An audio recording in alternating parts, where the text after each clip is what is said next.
for joining us on the weekly Monday Night Football show. Our first time we are doing it solely on Twitch due to just a couple issues with YouTube this evening, but it will be going over onto YouTube once this is finished, hopefully.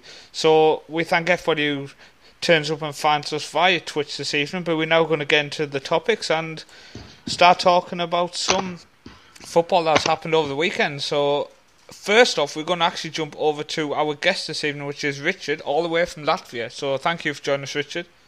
Hey mate, thanks for joining. Thanks. Brilliant. Great start. That was a good start. Brilliant. Now, Richard, do you want to just explain who you are, what you do, and then just tell us a little bit about it? Well, if I get my words in the right order. So I am a board member and fans representative and PR guy of a club called Riga United. We're a small club which plays in Riga, Latvia. We have, well, say small, ever growing. We have a really good youth academy. Our women are playing in top division of women's football in Latvia, and we have two men's team. It's growing so much, isn't it? Yeah. I mean, we started playing in leagues properly even 2 years ago, and we've just grown tenfold since then. So, but yeah, we established ourselves in 2007 properly as a team. Now we've been going upwards from there. How's the season going for the men's team this year? How are they looking in the table? What level of Latvian football are they playing at for people who are listening for the first time? The men are playing at an amateur level, and they are towards below the middle, but not at the bottom. Like lower mid table. First season in the official league structure, isn't it, of Latvian football? So also anything above bottom, in my opinion, is a good first season. Well, this is we were playing more or less at the same level last year, but this division is a lot harder. There are more teams which are sort of like the reserve teams for teams in semi-professional league, the league below. Okay. The Versliga. So it's a more established league, and it's a lot harder. So I think for a first year, the boys are doing all right, and they've impressed. One thing I would like to mention about Riga in general is Justin, one of the people who helped set Riga up, if I'm correct. Yes. He's had a nice long holiday where he went to the Copa America, but he also had some quite eventful situations happen while he was over there.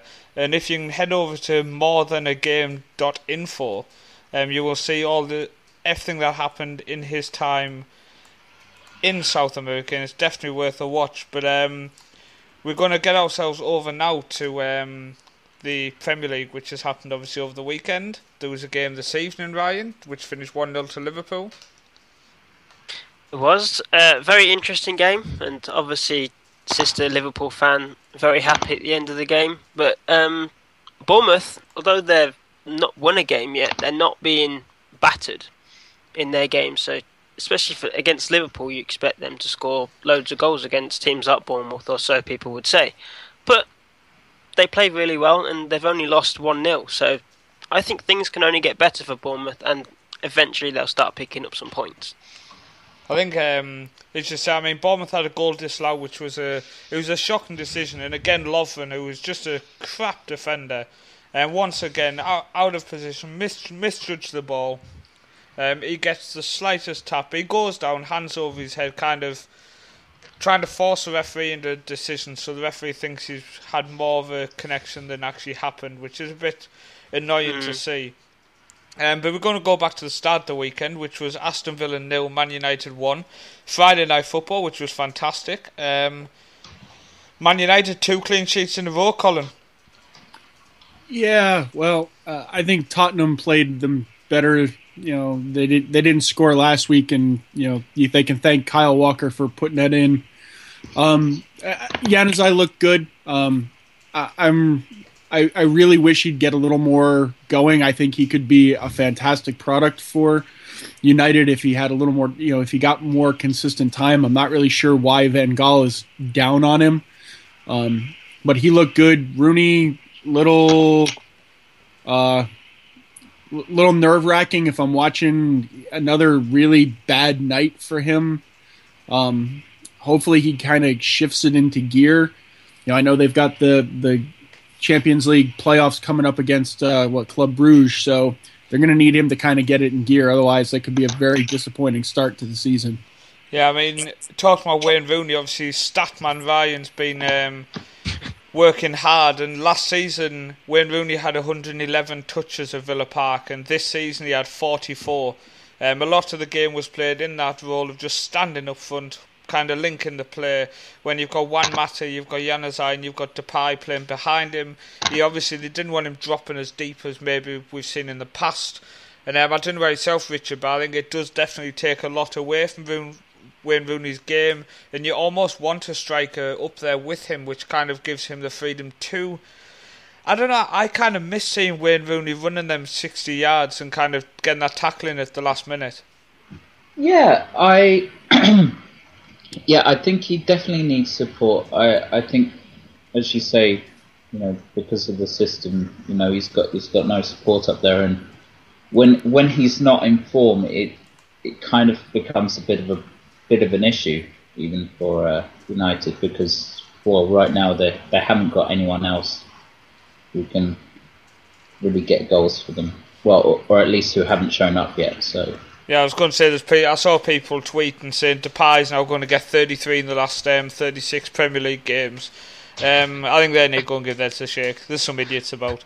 But I would say that, I mean, I wouldn't say that I've really seen anything from United that would tell me that in these two games that they're super good. I'd say it's more luck. Well, right now.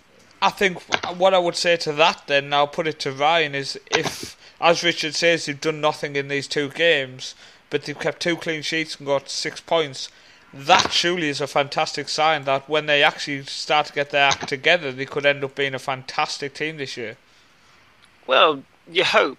And the 2 games that we've had, they haven't been the most fascinating games to watch, but if you can get 1-0 results all the way through the season, probably not going to win you the league, but well, you would if you got all season.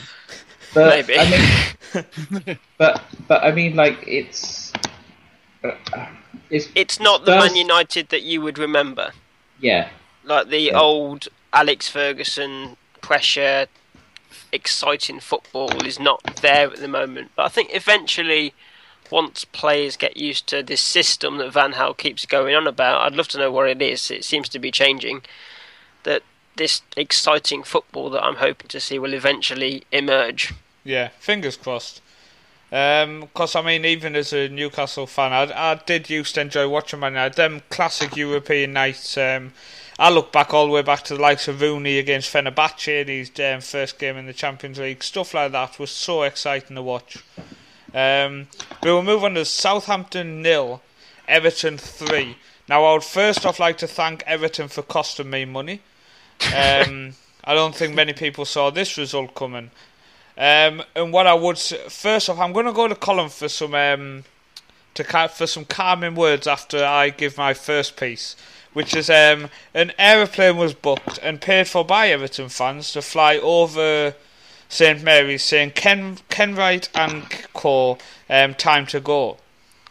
Now, what kind of clueless idiots decided to do that? I mean, if I was Kenwright, I mean, I know he's an Everton fan, and this guy has put his heart and soul into the club. So, then I'll go, and let's watch you go bankrupt, drop down the divisions, then you win a title, because you might win the Johnson's Paints. I mean, how clueless can Everton fans be? What happened to going to Colin here? Yeah, I said after my run. But surely, though, come on, I mean, this club is financially safe. They've spent some big money recently. The likes of Lukaku. I mean, how stupid can fans be? Go on, Colin. Tell me how stupid they can be. Oh, never underestimate the power of people in groups. I was impressed. I thought Everton looked great in this game. They were really sharp on the counterattack. They absorbed pressure well. They hit and they hit hard and they hit fast. So I think it was a good sign. I think last year they took a beating in Europe. I'm not sure the squad depth in that was there to be playing, Thursday nights in the Europa League as long as they went into that, as well as the Capital One Cup, the FA Cup. I mean, they were playing a lot, and I think that took a huge toll on them. I am glad that Timmy Howard decided to shave that beard because he was starting to look a little like a homeless guy. So I thought the same thing. So that was also a nice ad. But yeah, I think there's not really much more to say on that game as a whole. I think Everton definitely turned up to play some good football. Lukaku decided to try taking an old lady out in the crowd. But it was fantastic, Richard, to see him actually go up into the crowd and apologise to the lady. Oh yeah, give her a hug. Yeah, that was nice. It was nice though, because normally they just kind of quick hand up and just go sorry, and then just get on with it. He actually had the decency to go up and apologise. I think one thing before we do move on to the next game, if ever this season, brilliant. I was going to say, if you have people who are looking for, what to play in a good counterattacking system and style, if you're trying to emulate something with, in FM, that was a very good game to watch to understand, the crisp, sharp elements of a good counterattack because they executed it very well. Yeah. Are you back, Brian? Yes. Go on then, what were you saying?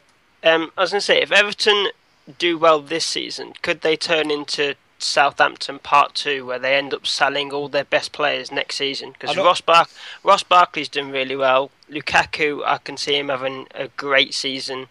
John Stones, is he going to stay after two great performances again? Could they turn into a selling team? Well, I mean, that's been Everton for years, but they've somehow managed to hold on. I mean, you look at the likes of Leighton Baines. How long was he linked to Manchester United? I do see Barkley moving on. I can see him moving on to the likes of Chelsea, or possibly someone like Man City. But I don't. I know people kind of expect it to happen, but I do think he's got more intelligence than he gets given credit for, and I do think he will kind of not go to City because he's going to just sit on the bench. But I would like to see them hold on to the players. I don't think they'll be a Southampton because they are kind of...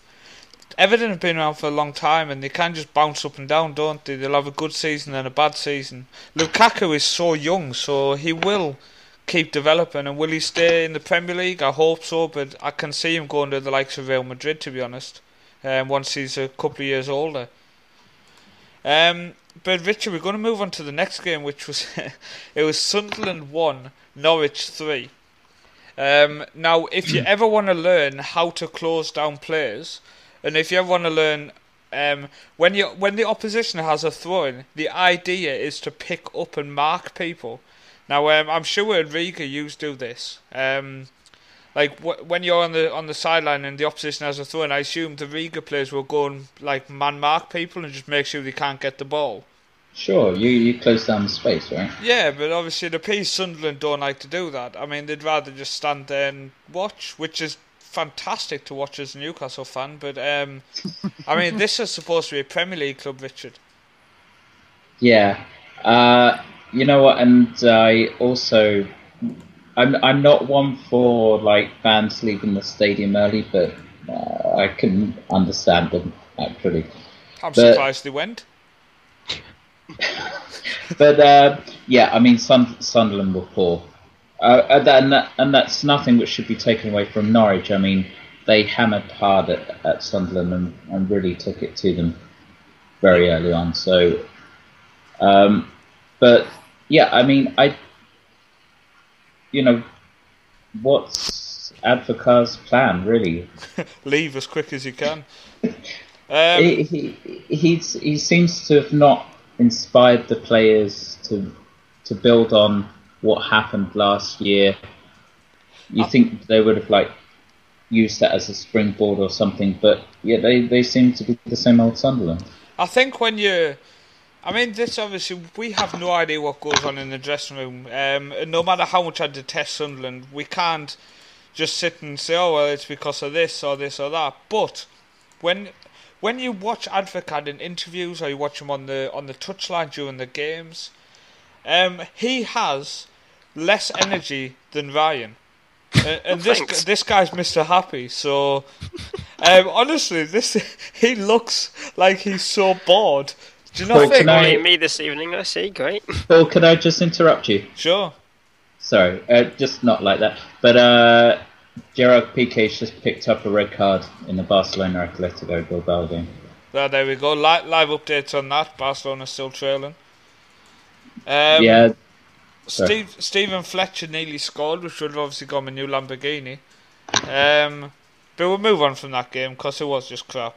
Norwich were good, but I mean, let's be honest, I think Wimbledon could have beat Sunderland. Well, we won at the weekend. So. There you go. Swansea 2, Newcastle 0. I'll let Colin talk on this. Go on, Colin. So overall, not too much to say. I think the result was pretty expected. I think Swansea is a far better side than Newcastle. John Joe Shelby looks like he's really getting it together. I know some of the commentating here in the U.S. was talking about whether or not he deserves a call-up. I'm not sure I've seen enough consistency yet to say I would want to get in on that bandwagon. But if he keeps playing like he's playing, into December, I think you could start to make a decent argument for him. Janmat's 2 cards were stupid. Obviously, going into the game, Newcastle are going to be behind. On a squad-to-squad comparison, going down to 10 men certainly isn't going to make it any better. So I don't think it was an unusual or an unexpected result, to say the least. It was. I think I'm with you. Janmat, obviously, the 2 bookings was just silly. Swansea is just a class above us. I think it's easy to see. John Joe Shelby's movement in the middle was just fantastic. The dip of the shoulders, the movement in general. He created space where there wasn't any space at times, which was just... it was great to see if it wasn't against Newcastle. But somebody messaged me on Sunday saying, "Oh, I'll be disappointed about losing." Yes, but it wasn't a game at the start of the season I marked 3 points next to. So no, we just got to move on and obviously pick up victories against teams we can actually beat, because Swansea are a very, very good side. The next game we're going to go down to, Ryan, is Tottenham 2, Stoke 2. Fantastic game. Fantastic comeback. It was, if you're a Tottenham fan, you're fuming. I know a couple of them on Football Central were not too impressed. Oh no, it's one where Tottenham have gone 2-0 up and they've gone all happy and relaxed and thought, the game's over. But like I've put in the notes, if anyone can see, it's not over till it's over. It's not over till the fat lady sings. Yeah, apparently everyone forgot to tell Stoke that the game ended at 45 minutes. What I would say is there was a prime example of really poor defending, which actually happened so much over the weekend and actually happened this evening in the game I've been to watch, which is defenders, instead of just staying touch tight, they actually go in for a cuddle. And that's what gave the penalty away. If he just stopped that yard earlier and just kind of sat back, there wouldn't have been the penalty, because as he turned, he'd just foot out and knock it out for a corner. But instead of that, they have to go in for a cuddle, and it happened today. The left back was 2-on-1, and instead of kind of just sitting back to stop that flick, he went in, literally arms round him, and then because he didn't win the first header, the ball's flicked on, that guy's totally free. Defenders seem to be doing it quite a lot recently, which is something that seriously needs to be cut out, because it's so frustrating to watch. Ryan, you were impressed by Stephen Ireland when he started to produce in that second half. Yeah, he really came to light in that second half, always looking for that momentum, keeping Stoke all going. As you can see, always looking for that forward pass and creating the chances, which I don't know if he set up the chances. Memory doesn't serve me well this evening. But for someone who's always looking for that forward pass and not just picking up the ball and then playing it sideways or playing it backwards, always getting that ball forward, attacking momentum, keep it going. Stoke leveled it up at 2-2. So do something right. The next game is going to be interesting because we have a listener in the Twitch stream this evening, Mr. Fox in the Box FM. A regular on Twitch now. He's becoming very, very popular. He is a Watford fan, and we're now going to talk about Watford against West Brom. Richard, what were your thoughts on the game? Well, this was the game I chose to watch on Saturday over all of the others. And 45 minutes in, I guess I was sort of regretting my decision. But no, I think this game said a lot more about Watford than it did West Brom. I thought Watford did very well. They moved the ball around brilliantly. Their passing was fantastic, and Gerardo, I'm not really sure on his pronunciation, but he was brilliant. I mean, he found himself in all the kind of dangerous areas, and I think he genuinely should have got 2 or 3 goals in that game. What did you think of it, Ryan? It's interesting to see how Watford are playing, considering all the players they seem to be buying. Another one added today, but I think Everton. I've got random teams on my mind. I think Watford can do quite well this evening. It's a 0-0 draw, but points on the board. Can't complain. The Watford manager said that he said that he needs 3 more signings for them to be competitive this year, but I'm not sure that's really necessary. Haven't they signed like 8 players? Yeah, I know. I don't think they really need to sign any more, but because I think with that team that he had at the weekend, I think give them a few more weeks to settle in properly, and they'll be onto something. I think they'll definitely. I think if we go by the games so far this season, they'll stay up. No problem. Right, let's get this going. Are you listening, Mr. Fox? Right, Watford 0, West Brom 0. The scoreline says it all, but does it? West Brom have spent all week on the training field, shape, as it's been said on Sky Sports. It was expected after the way West Brom performed last week that they were going to be impossible to break down. Tony Pulis is known for it, and he's gone out and done a fantastic job this week of making sure he kept that clean sheet after being so open last week. In terms of Watford, the passing movement of Watford was fantastic. That Ingalo, I'm not very good at pronouncing his name. I think this guy is a fantastic talent. Deeney his movement was good. There was a couple of times he had some shots from the corner of the 18-yard box, which, in my opinion, he shouldn't have been taken on. If he just held that ball up and let players catch up with play, there might have been the opportunity to lay it off and just kind of get the opportunity to have a better shooting chance, because it seemed like he was snatching at stuff. But I genuinely think that's because Watford have just come up to the Premier League. He's kind of the main focus for goals, and is the pressure going to get to him? I think we're going to find out 5 or 6 games in if he's still struggling. Another player to just quickly mention is Anya for Watford. I thought he played fantastic. A really, really good Scottish talent getting down that wing. He was good in the Championship, and I did wonder if he could step up.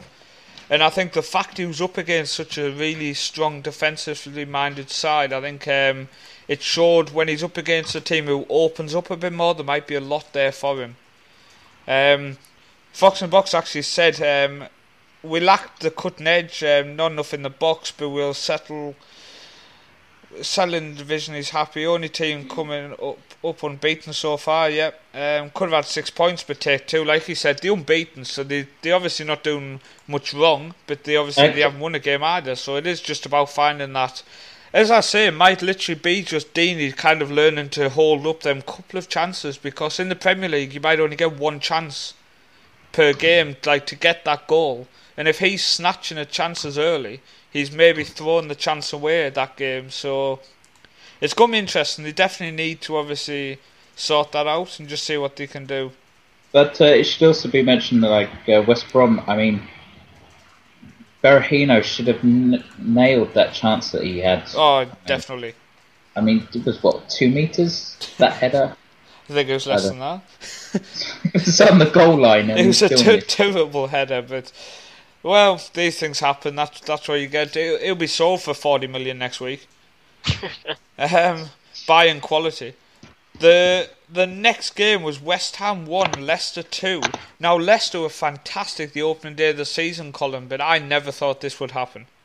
So I want to know what in the world they're putting in the water up there.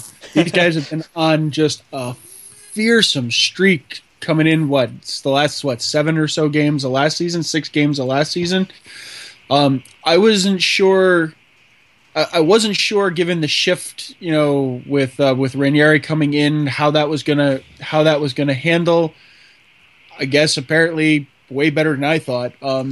Yeah, last week was an interesting one, but I think, given all things not totally unexpected, I really didn't see Leicester coming out on top of West Ham in this one. This was just something weird's going on in Leicester City, and it's producing some really interesting, really good football. Definitely. We're just going to get through these Premier League games a bit quicker, just because there's other topics we want to get on to. The next one is Crystal Palace 1, Arsenal 2. Now, Ryan has put that Ozil had a pass success of 97.9%. And also, now Ryan, you said he provided the killer cross for Giroud's wonderful opener. Were you drunk when you typed this? Probably. Because that was a shit cross. That's why he had to lean backwards to score it. The ball should have been in front of Giroud, not behind him. It was a fantastic goal, but he never should have had to do that. The ball should have been better in, which would have meant he didn't have to obviously go backwards to get it. Do you know what I mean? Still scored. Well, he still scored, but you can't praise Ozil for it. But Ozil was brilliant in that game overall. Overall, with that pass success rate, you can't take much away from him, but that definitely should have been in front of him. One thing I would say is the Arsenal fans during the game. Now, we all know about the Crystal Palace ultras. I did hold my hands up as a sarcastic quote there. Unbelievable. Just a bunch of chavs dancing around in the stadium. But the Arsenal fans during that game were fantastic. I'm not sure, considering all this talk about how amazing Crystal Palace fans are, Arsenal fans were a voice above them for 90% of that game. And that's something, obviously, normally Arsenal are butchered for how quiet the fans are. So I definitely think that was worth a mention. Absolutely. I think mentally for Arsenal, this was a good game to win as well, especially from that West Ham game previous. Definitely. The next game was Man City 3, Chelsea 0. Now, I actually missed the after-match interview, and I've not seen the after-match interview. So the first question on this whole game I want to ask Ryan is, who did Mourinho blame? Well, he said that Chelsea won one half and Man City missed that one. Won the other. I must have missed that half because it was all City. It's a typical Mourinho. We all had the discussions who's going to be blamed. Colin said the coach driver or the kit man. Yep. Mourinho is never to blame. Mourinho is apparently God and can do no wrong. But as we can see here, and Jamie Carragher said it today on Monday Night Football, he has never seen a Chelsea team that have been split open so easily. They were so lazy. They were lazy. Me and Colin were talking about how there seems to be a lack of cohesion in the team. There's arguments that were going on the pitch. Costa, who looks like an absolute crazy person and can probably kill anyone, he looks like someone who's going to be trouble in the future. Not someone that I'd want at my club, but we've all predicted Chelsea to win the league. Sorry, Colin. Go on, Colin. No, Costa looks like he's about to become a combination of a lot of red cards and more PR problems than you can shake a stick at. Yeah, do you know what? I'm actually surprised we don't hear more of his off-the-field antics, because I'm sure there is some. But do you think a little bit Terry and Ivanovic are starting to show their ages a little bit? I mean, Terry is super slow, in that game. Definitely, and Ivanovic more so, I would say, just because of the role and the position he plays. And also, I think Aspilicueta is starting to look very average at left back as well. Someone said that Ivanovic should go centre back, and then Kurt Zuma should go right back, which to me just definitely not Zuma right back, because that guy is dreadful on the ball. I genuinely don't know how Mourinho plays in defensive midfield, because he's passing. He genuinely looks like he has to pause for a second, focus, then pass the ball. Yeah. If you watch him, he literally looks like, okay, I know what I'm going to do here. And that's not what you want. You want them just to release it straight away. John Terry, I think he's still that step above, though, isn't he, mentally? And I think that will carry him through until he decides to retire. I think the one big takeaway I got out of this game was almost more, if you watched Man City when they were out there, and especially after the game, how relaxed and how much they were enjoying what they were doing out there. I think that's scary because they look comfortable. Yeah. But what I would say is you've got the likes of Sergio Aguero, who, no doubt, let's just check the chat. Surely Fox in the Box has mentioned him, because the drinks are on him after that, because he posted on Twitter about a little bet on Sergio Aguero scoring first. And Sergio Aguero all game was just so good. He was fantastic to watch. His movement. He was tearing the defence apart. Doesn't matter if it was John Terry or if it was Gerard Piqué or anybody. You cannot handle Sergio Aguero, Richard, in that form. No. I mean that is something we should remember. I mean, City were phenomenal in this game. They were very clinical. They were superb. I mean, they look a lot hungrier this year. I mean, when you look at the likes of Yaya Toure, actually looked like he wanted to play. Vincent Kompany, as it was mentioned, he came back early, which is just, that's what you want. You want the dedication from these people who go, right, well, look, I have a summer off. I'm going to go away, but I'm going to get back early. I'm going to get in the gym. I'm going to make sure the problems I had last season, because he got pushed off the ball a couple of times last year, he's going to make sure these problems aren't there. Then you go up the team. I mean, the new formation they playing looked good. Navas, genuinely, I never saw him last year have the skill on the ball that he had in that game. I genuinely think it's going to be a struggle for anybody to keep up with City this year. Just quickly going to the Twitch chat. Fox and Box there, he's saying it's like we're taking away from City's quality performance, but that's what he wants. That is genuinely what Mourinho wants. He wants you not even to talk about how City played. He wants you to focus on Mourinho, and that's what we end up doing. We all get sucked into it. But one stat I picked up was that Mourinho said about this whole Chelsea had the second half thing. It took 70 minutes before Chelsea registered their first shot on target, and they had 3 shots on target all game. I think City were just too good, weren't they? Their defence was brilliant. I mean, Rice says Aguero showed how much better he is than Costa. Costa is a goal scorer, yes, but is an all-round player. He's not even close to Aguero. There's not many people get close to him at the minute as well. And to think this guy's come back with only a little bit of a pre-season as well. That's the scary thing. But we're going to... Credit to Begovic as well. He definitely tried his hardest. Just an update for you, Paul. It's Barcelona 1, Athletic Bilbao 1. They've won it. I'm going to jump past the German football quickly, and I'm just going to go to the French football. Now, Colin, do you want to just explain what league we're going to talk about, and just you can go through that, sir? Sure, we're going to talk about League 1. There we go. Just a couple of things. So just a quick rundown of the weekend scores. So it opened up for the weekend with Monaco 0, Lille 0. Saint Etienne and Bordeaux drew 1-1. Caen beat Toulouse 1-0. Rennes 1 over Montpellier 0. Angers and Nantes 0-0. Lyon beat Guingamp 1-0. Troyes and Nice drew 3-3. One of my games of the weekend would have been Reims 1, Marseille 0. Marseille looks like an absolute mess out there right now. Can I just say they need Fox in the Box in charge, who is winning Champions Leagues like the bags of sweets. Yeah, absolutely, because they look just a mess out there. Lorient won, Bastia won, and then probably an interesting one. And for FM folks, I think this is going to be an interesting team in there. So it was PSG 2 and Gazalec Ajaccio nothing. The recently promoted Ajaccio side there, 4 promotions in 5 years to land them into the top flight. That's impressive. Wow. So yeah, they have a 6,000 person stadium in next to their their bigger cousins on the island there.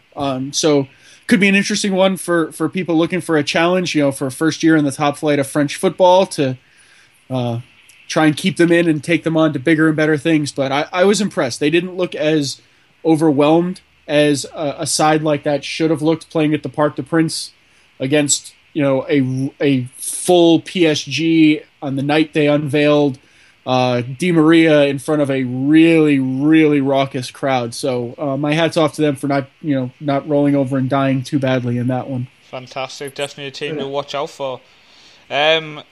But we'll move on to the German football. You can quickly go through the scores if you want, Colin, then you and Richard can discuss it, because I know you two are the experts, if we can say, on the German football. I know you're relatively new to watching it.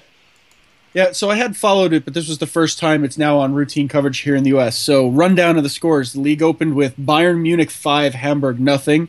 Then Bayer Leverkusen beats Hoffenheim 2-1. Augsburg 0, Hertha Berlin 1. Mainz 0, FC Ingolstadt 1. Darmstadt 2, Hanover 2. Werder Bremen 0, Schalke 3. Game I thought was incredibly impressive. I think Richard and I were talking about this one back and forth on Facebook. Borussia Dortmund 4, Borussia Mönchengladbach 0. And then the closeout action of the weekend, Wolfsburg 2, Frankfurt 1.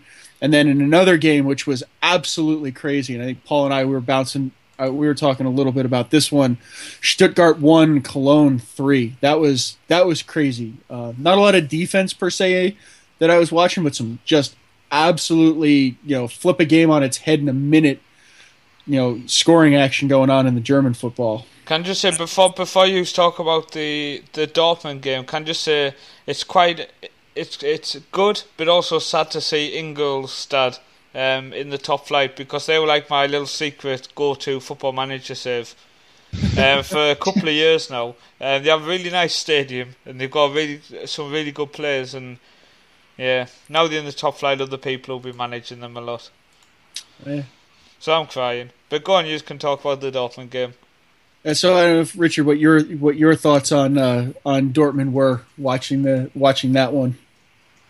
I was quite interested to see how Dortmund would do. Obviously, because Mönchengladbach are one of the tip sides for this year. I mean, obviously Munich will always win, but Mönchengladbach are one of the sides to hit the highs this year. And so I thought it'd be quite interesting with Dortmund and their new coach. But I mean, Dortmund were fierce.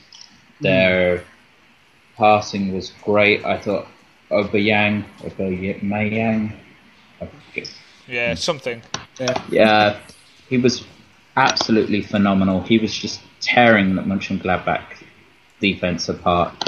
I thought, given how he's had lack of games, Marco Reus also did pretty well, coming back into form there as well. But I mean, it was like 3 goals in as many minutes in that first half, and yeah, it was phenomenal to watch.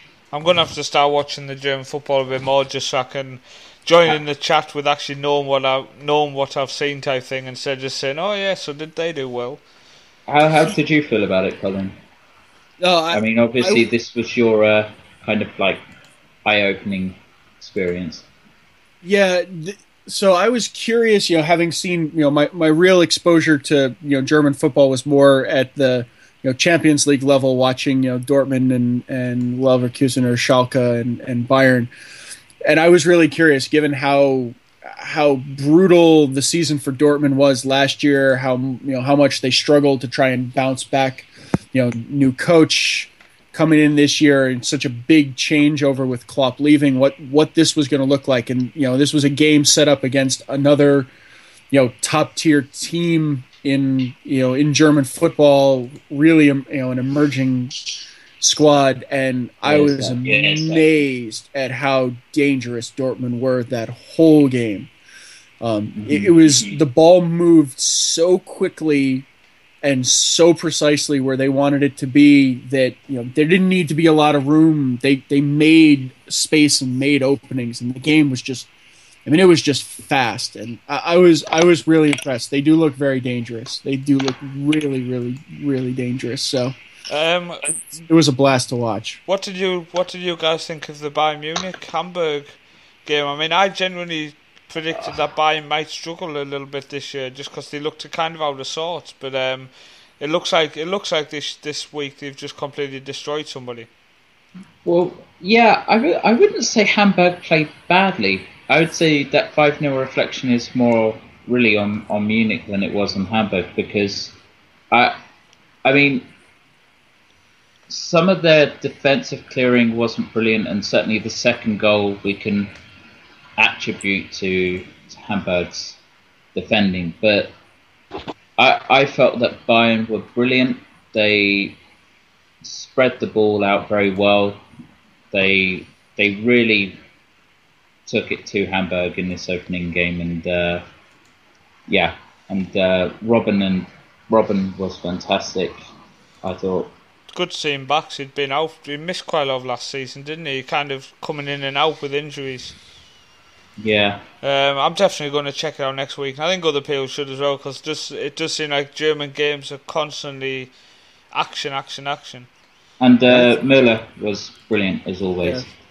I think if people are looking for good highlights, the Stuttgart-Cologne game was dynamite. That game was like 0-0 to the 72nd, 73rd minute, and then in 5 minutes the whole game was turned on its head. It was absolutely just so fast-paced. Worth checking out. Mm-hmm. Gonna end with a random nation, and this week, Ryan, we're going to be going with Norway. Obviously, not that random for myself. A couple of games to go through. I think the game of the week was Stabæk against Lillestrøm. Lillestrøm were 2-0 up. I watched this game, and they were just in control. They were passing on. Stabæk looked fairly decent. They have former United States manager Bob Bradley in charge, and he was not looking too impressed. And about 70 minutes in, he started getting more and more angry, and in the 91st minute, Stabæk scored to win the game 3-2. The last 20 minutes was just Stabæk throwing themselves forward, but they continued to play football, and you could hear Bradley from the touchline just saying, pass the ball. And they just, I still don't know how they managed to turn this game around, but from 2-0 down to win 3-2, it was a fantastic game to watch.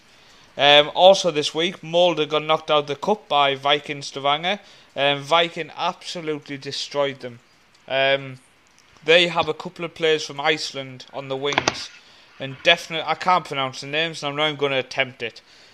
Just go and check them out if you want to see how good some players are. These wingers that Viking have are just scary, and they are controlling. I've watched, in the last 4 weeks, I've seen 3 of Vikings games, and these guys have scored in every game or assisted, and they just dominate in the games. And then this evening I went and watched Egerton play Odd 2. Now, Odd's first team have sent down a couple of the bigger players in their club to help the second team, just to kind of make sure they don't get relegated from the division. So Egerton were up against some very good players, and they continued to play the passing game. It was really good to see. It was actually a really, really good quality football game. It finished with 2-1. There was a spot kick in the first half to Odd, which our goalkeeper saved, and then all the goals came in the second half, with Egerton scoring a 88th minute penalty to win the game. It was a clear penalty, but all in all, it was a fantastic game, and definitely a good advert for low league Norwegian football. Sorry, could I just ask you a question? So Rosenborg are obviously top of the Tippeligaen. Do you think they can last the distance? No. Who do you think's going to take the Norwegian league? Molde are going to win it, even though they struggled against Viking in midweek. They did rest a few people, with it being the cup, and Molde have been absolutely dominant in the league. If anything, they've been too confident because they just got so good. I can't see anyone apart from Molde winning it this year. Rosenborg actually do look really impressive, but in the games I've actually watched Rosenborg play, they've literally stumbled over the line nearly every time, which is strange for a club who is obviously doing well in the league table. Results are results at the end of the day, but I just think they're gonna mess up. So I think it is Molde's to throw away. All right. But that's it for tonight's show. So I hope people have enjoyed it. Something different it being on Twitch live this evening instead of via Google Hangouts. If it does end up being on Twitch each week and then move over the final product onto YouTube, there will be a lot more visual effects for people to see because it's a lot easier to do on YouTube. On Twitch. Ugh, really. It's bedtime. But thank you for tuning in, people. Thank you, Richard, for coming along. As always, thank you very much for having me. It's no problem. And Colin and Ryan, we will obviously see you guys next week. See you next week. Yeah. And thanks for talking to you, Richard. Yeah, and you, Colin. Right, thank you, guys.